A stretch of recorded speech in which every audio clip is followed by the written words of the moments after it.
about to leave. Already packing, come with me. I'm not really. Hello friends and enemies, welcome back to Happy For Now. It's me, Izzy here, or Isabel, whatever you want to call me. Hey you. All the things, I'll respond. I have a huge list of Q2 book releases and manga releases I want to talk about. So we're going to do that today. And I'm just really excited. I'm sure I will miss stuff. I missed stuff in my Q1 version of this because I'm a mess. We just embrace the chaos here on this channel, and so I feel like y'all know that. So first up, let me just go ahead and say that I'm gonna do mangas and books in this video. So I'm gonna do the little chapter markers down there, and you can skip the manga portions if you're not interested and go right to the books, or vice versa. Whatever you wanna do, your choice. All right, let's go right into it with April. This is like probably the lightest book release month for me. And I was like digging, y'all, and I could not find books, which is really weird. I feel like most months I have quite a few on my radar. First, we have Rosie Dannon's The Intimacy Experiment. I'm curious about this. So I've talked about The Roommate, how I enjoyed it. I thought it was pretty progressive for a traditionally published book. I read such a big mix of books that it wasn't like groundbreaking for me, but it was still good and I enjoyed it. So this one follows Naomi Grant, who's built her life by going against the grain, and she's left the sex-positive startup that she co-founded in book 1, and meets Ethan, who is a rabbi, and basically like she and him join forces to talk about modern intimacy. It sounds great. I love that little like spike of taboo with some like religious figures. I don't feel like we get enough rabbis in books, so right up my alley. Then we have A Wicked Bargain for the Duke by Megan Frampton, which I really want to read her Duke series and I need to get on it like ASAP. This is a rigid Duke meets his match in a rebellious lady. Thaddeus, the Duke of Habsford, holds his new title reluctantly but has a strong sense of duty. First task is to find a wife. He thinks he found the perfect match in Lady Jane Capel until her sister Lavinia bursts onto the scene. She's vivacious, rebellious, and strikingly beautiful. She's determined to keep him away from her sister. This sounds great. Exactly what I want to read. I don't know. I really gotta get on Megan's books. She's bomb. We stan her here because she backed up my friend Laura, who got attacked by another author on Twitter and like kind of told the lady to calm down. Now for our mangas. So first, we of course have Yona Volume 29 coming out April 6th, and I'm so excited, y'all. Like, I'm so excited. I am so happy we get 2 volumes of Yona in this quarter, and I can't wait. I can't wait. We follow Yona, which is a princess whose father was killed. She goes on the run with her bodyguard. She gathers up a group of men that are her happy hungry bunch, and they're dragons, and they go on adventures around the kingdom together, trying to figure out how they can help with what's going on. And it's just really good fantasy romance, a very epic series. April 13th has a lot of books coming. So we have A Sign of Affection Volume 2. I recently read an arc of Volume 1 slash, it used to be on Kindle Unlimited, but now it's not, like the first chunk of the series. And it was so good. This is about a girl who is deaf, and she meets this guy on the subway. A tourist is trying to talk to her and she can't talk to him. She doesn't speak, obviously. And the guy swoops in and helps her. Turns out he goes to her school, like they're in college together, and he is having her teach him sign language, and he travels the world. It's just very cute so far. I'm very interested. Also, he's got like a really cool finger tattoo, like of a sun on his middle finger, I think, or his ring finger. I'm not sure which. But yeah, this has just been really sweet so far, and I'm curious to see where it's gonna go from here. Then we have Volume 6 of Sweat and Soap, which we know is one of my favorites all time. This is a manga that I've switched. I bought twice, basically, because I ended up collecting it digitally for the first 5 volumes, and then I decided I had to have it on my shelves, so here I am. I've rebought it twice, so that's how much I love it. This is definitely one that I pushed on a lot of people as well. Sorry, not sorry. This is about 2 co-workers who share a space, like they work in the same building, and she thinks she smells badly and uses the bath products that they make, and he smells her like when she's going to go clean herself up because she thinks she stinks, and he thinks she smells amazing. So I know it's kind of weird, and he's into sniffing her, and it kind of inspires him, but it really actually is a book about them developing a relationship together and them like falling in love moving in together. It's very like slice of life and sweet. It feels just like a warm hug. I love this book. I love the communication in it. It's just so good. I cannot wait for volume 7. Then we have Call of the Night coming out, volume 1. This is the first volume of this. It's from Viz.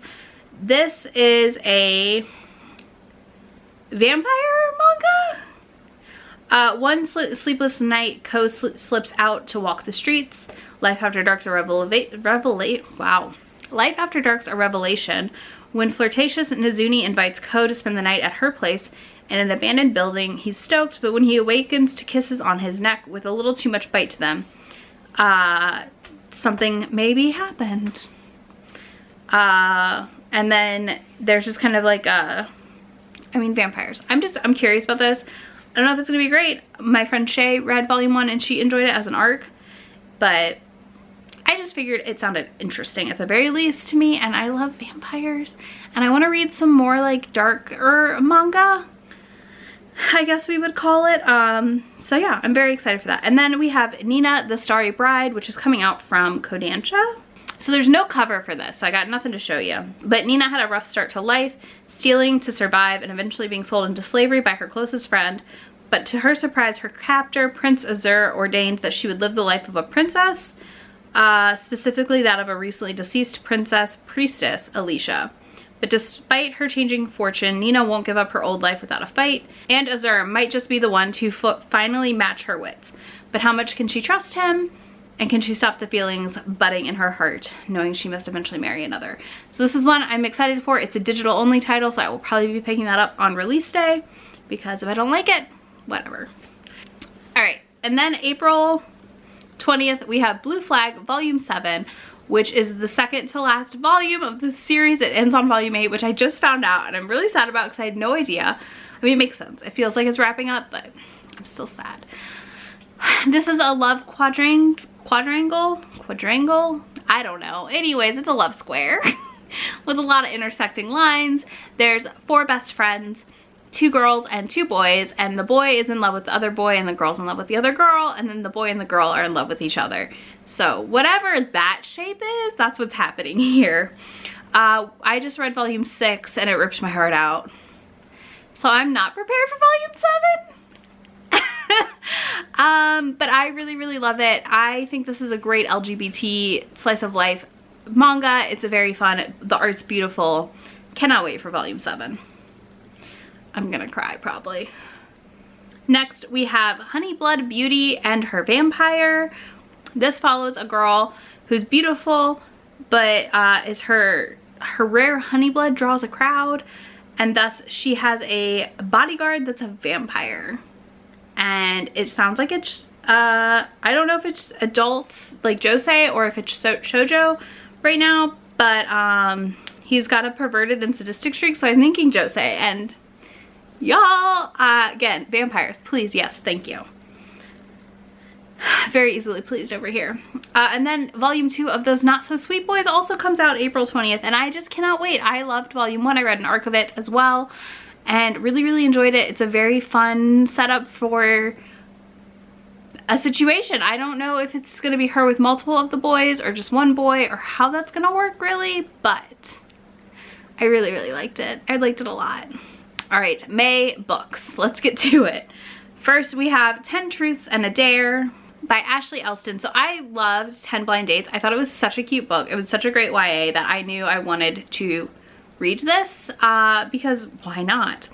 This is about senior party week happening, but Olivia couldn't be more ready. She's gonna go to LSU, just ready to start the next phase of her life. But then there's a tiny hiccup where her PE form isn't signed off, and she has 1 week to get it straight and has to like go volunteer at a golf tournament, and it should be a very cute fun thing where she and her friends like plot to help her get around maybe doing all of the things she needs to do for this credit. We're gonna call it that. Then we also have The Girl with Stars in Her Eyes. This is by Zio Axelrod, I think. So this is about a girl named Antonia Bennett whose guitar was her only companion until she met Sebastian Quick. Sebastian was older, wiser, and he became her way out, promising they'd escape together. He turned 18 and split without looking back. Toni is all grown up and making a name for herself in the Philadelphia rock scene. When a friend suggests she tries out for the hottest new band in the country, she takes a chance, and lo and behold, there's Sebastian. I can't wait. This sounds exactly what I want. I want more female musicians in books along with bassists, so I of course was very quickly into this. Then on May 11th we have Cool for the Summer, which has one of my favorite covers of the year, I think, for YA. I love this cover. Number one, not only does she have a boy and a girl in each classes, it also has bi-flag colors, so I'm very here for this. And this follows Lara, who's had eyes for exactly one person for 3 years of high school, Chase Harding. He's tall, strong, sweet, and a football star, and frankly stupid hot, and he's talking to her now. Except she's haunted by this memory, so like she thinks it's gonna be great. She's haunted by the memory of a summer fling she had with a girl named Jasmine, and Jasmine shows up at her school. So this sounds like it's going to be a de-freaking-lightful tale of friendship, love, stress, and angst, and I cannot wait. Then we have 365 Days, which I have to put on this list. I do have an arc of it. Do y'all want like a reading vlog of just this book? Do I just include it in one of my regular reading vlogs? I don't know. This is the book that has been translated from Polish for 365 DNI to English, and it's coming out, and I know it's going to be a train wreck, but I still want to read it. It's the morbid curiosity in me that I can't resist. All right, and then on to May 18th. We have Soulmate Equation by Christina Lauren, which I'm including it because I'll probably end up reading it because I'm curious, but I don't know that I'm gonna like it. It sounds weird. Let's be honest, this setup is weird. It involves DNA and a new dating service and a single parent. Single mom Jess Davis is a data and statistics wizard, but no amount of number crunching can convince her to step back into the dating world. She decides to put her DNA and genetic ally, which again, the DNA part is what's weirding me out. Like, I guess it could just be like a new fangled tech instead. Her test shows 98% compatibility with another subject in the database, the founder of the app/service.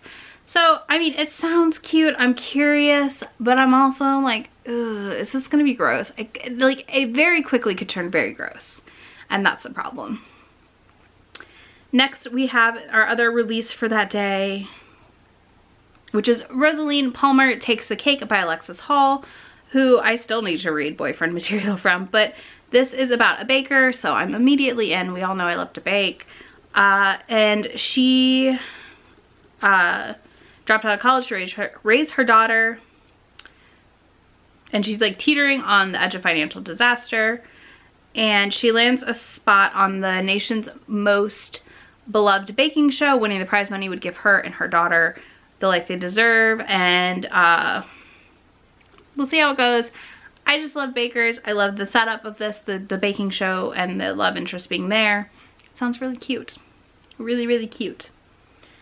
Next, on the 25th, we have Alyssa Cole's How to Find a Princess, which is her Sapphic Royals book, and I can't wait to read this. I also have an arc of it, and maybe we'll have read it within a few weeks of this coming out, probably. So I'm excited for it. I think Alyssa Cole does Sapphics really, really well. I'm hoping it holds up. This is supposed to be a queer Anastasia retelling, so I'm here for it. I have nothing else to really share about it. Next and last on the 25th, we have Heart and Soul by Jen Frederick, which is about a girl who was adopted from South Korea, and she goes back to like find her roots and ends up falling in love with a boy there, and it becomes like a K-drama basically. So I'm here. I love K-dramas, and I just think it sounds really fun. The author themselves is a adoptee from Korea, so I think that's really interesting. I just think it's going to be a really interesting topic to explore via a book. Okay, manga in May. Let's do this. There's a few less titles this month. First, on May 4th, we have Thigh High, which when I saw Shay sent this to me and Tamika and was like, look, and we said, oh, I'm one clicking. So I have this on pre-order. I have one clicked this because I think this cover is everything and it's hilarious. The guys at Hanamaru Academy are putting up the boot to gender norm uniforms. Instead of wearing drab blazers, these studs are obsessed with the lengths of their skirts and the size of their chests as they try to navigate high school. And it's supposed to be a comedy. I can't wait. It looks so goofy. It just looks so goofy. I can't resist. Can't resist. Next, on the same day, we have Undead Unluck Volume 1 coming out. This is supposed to be what happens when an unlucky girl meets an undead guy. So apparently Fugo Izumi keeps killing people accidentally with her special ability, but then she meets Andy, a man who longs for death but can't die. All she wants is a passionate romance, like one of her favorite shoujo mangas. Unfortunately, her unluck abilities make that impossible, so we're gonna follow that journey. It sounds comedic at the very least, so I'm in. All right, y'all, let's wrap this up. We got June releases. Okay, we're almost done. This is gonna be long. Oh well. Neon Gods on June 1st by Katie Robert. Of course I'm excited for this. This is a Hades Persephone retelling. I got an arc of it and I'm literally like treating myself to reading that arc in the next 2 weeks because I've earned it. I've earned this. But for real, I wanted to not read it too early because I really want to enjoy it. But this is called the Dark Olympus series. This is about a society darling, Persephone, who plans to flee the ultra-modern city of Olympus and start over far from the backstabbing politics of the 13 houses. But all of that's ripped away when her mother ambushes her with an engagement to Zeus. With no options left, she flees to the Forbidden Undercity and makes a double bargain with Hades. And I can't wait. I cannot wait. I'm also really, really excited about One Last Stop by Casey McQuiston. I really loved Red, White, and Royal Blue. This is a time travel sapphic romance in which Jane keeps showing up in a leather jacket to save August Day when she needs it the most and is like her subway crush. But what they find out is like she's literally displaced time since the 1970s. So I'm just really curious how this is gonna work, but I cannot wait. Cannot wait. Oh, and then we got one more that is on my radar. Not my normal, maybe something I would normally pick up, but A Low Country Bride by Priscilla Williams. This is a debut and it's about Maya Jackson, who's worked for a renowned New York City bridal gown company for years, dreaming of becoming head designer. Due to an illness, she always prioritized her career over her personal life. But her father gets injured and she has to go home to Charleston, and like I live in South Carolina, I've been to Charleston plenty of times. It feels very fun. And then we have a widowed single father who's trying to help save a wedding place from bankruptcy. It just sounds cute. I'm mostly interested again because it's in my area and that's always interesting. Okay, well also on June 1st we have For the Wolf by Hannah Witten. Where the first daughter is for the throne, the second daughter is for the wolf. As the only second daughter born in centuries, Red has one purpose: to be sacrificed to the wolf in the woods, and hopes he'll return the world's captured gods. She's basically relieved to go. She has this dangerous power she can't control. This is very much like a monster lover book situation, it sounds like. Everyone that I've seen that has read it on Twitter loved it. I'm very curious and I'm very interested. I have no other book releases for June, so that's weird, but that's where we're at. Anyways, let's talk about the mangas in June.